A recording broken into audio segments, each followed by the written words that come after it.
Bapak, Ibu, Saudara yang dikasihi oleh Tuhan, renungan harian pada saat ini diberi judul Wolak Wali ing Jaman. Kita ambil dari kitab Amos pasal 8 ayat 11 sampai 13. Dan ayat nat kita ambil dari Amos 8 ayat 11. Sesungguhnya waktu akan datang. Demikianlah firman Tuhan Allah, aku akan mengirimkan kelaparan ke negeri ini. Bukan kelaparan akan makanan dan bukan kehausan akan air, melainkan akan mendengarkan firman Tuhan. Bapak, Ibu, Saudara yang dikasihi oleh Tuhan, seorang pendeta merasa sangat prihatin dengan keadaan yang terjadi sekarang ini. Keprihatinan tentang apa? Keprihatinan sebab manusia sekarang ini terlihat sangat antusias memburu harta. Banyak cara yang dilakukan oleh manusia dalam memburu harta. Dari yang halal sampai yang haram. Dari yang hanya mengandalkan kemampuan dan kekuatannya sendiri sampai rela untuk mengorbankan orang lain. Tidak peduli apakah orang lain yang menjadi korbannya. Bukan lagi perkataan yang muncul sesuk sing dipangan opo, tetapi berubah menjadi sesuk sing dipangan sopo. Asalkan beroleh harta, apapun diperbolehkan. Sikap manusia seperti ini membuat orang kehilangan simpati, bahkan kehilangan empati. Orang hanya mementingkan diri sendiri. Yang ada hanya untuk aku, dan aku untukmu tidak ada. Dan yang lebih tragis ternyata Bapak, Ibu, Saudara, mendapatkan harta yang banyak ternyata tidak serta-merta membuat manusia merasa kenyang. Tetapi semakin banyak harta malah membuat semakin manusia merasa lapar dalam tanda kutip untuk memburu harta. Kalau kita bandingkan keadaan sekarang dengan nubuatan Amos tentang keadaan akhir zaman, sangat berbeda sekali. Dalam Amos 8 ayat 11, Amos menubuatkan, sesungguhnya waktu akan datang.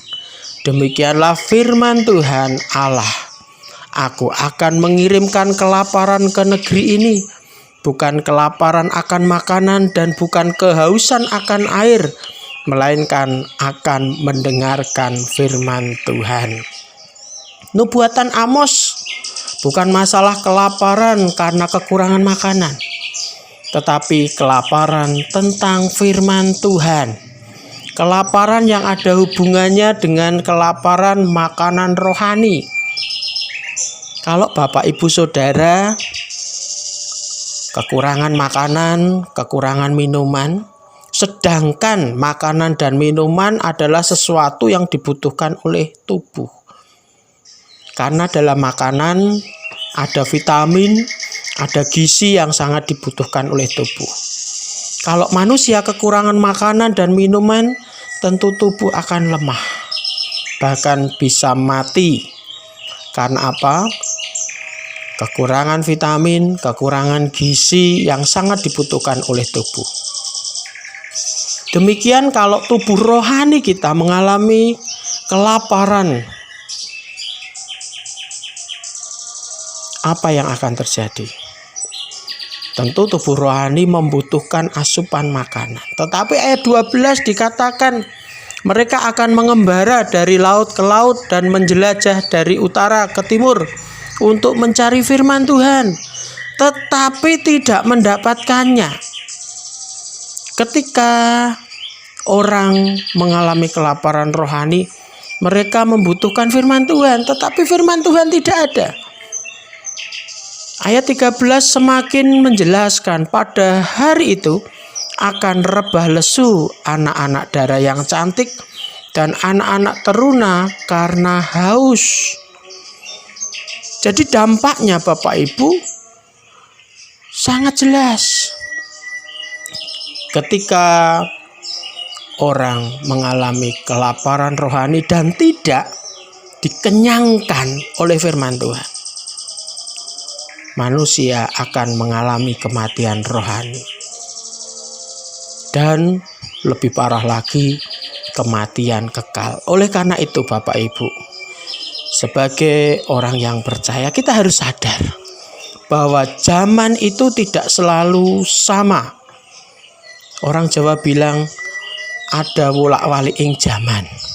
Selagi firman Tuhan masih diberitakan, selagi firman Tuhan masih ada waktu untuk mendapatkan firman Tuhan, gunakan waktu yang ada. Tidak hanya untuk mencari dan mengejar harta duniawi saja, tetapi juga perlu untuk mengutamakan, mencari dan mengejar firman Tuhan. Agar apa? Agar kita tidak mengalami kehausan rohani, kelaparan rohani, tetapi tetap dikenyangkan oleh firman Tuhan. Sehingga ketika akhir zaman tiba, ketika orang-orang yang mengutamakan harta duniawi dan tidak mau mengejar firman Tuhan, orang-orang akan mengalami kelaparan akan firman Tuhan. Tetapi bagi kita orang percaya, kita akan tetap kenyang, bahkan dikenyangkan oleh Tuhan, sebab firman Tuhan yang kita cari dan kita kejar tetap hidup di dalam kita sampai Maranatha. Tuhan memberkati kita semua. Amin.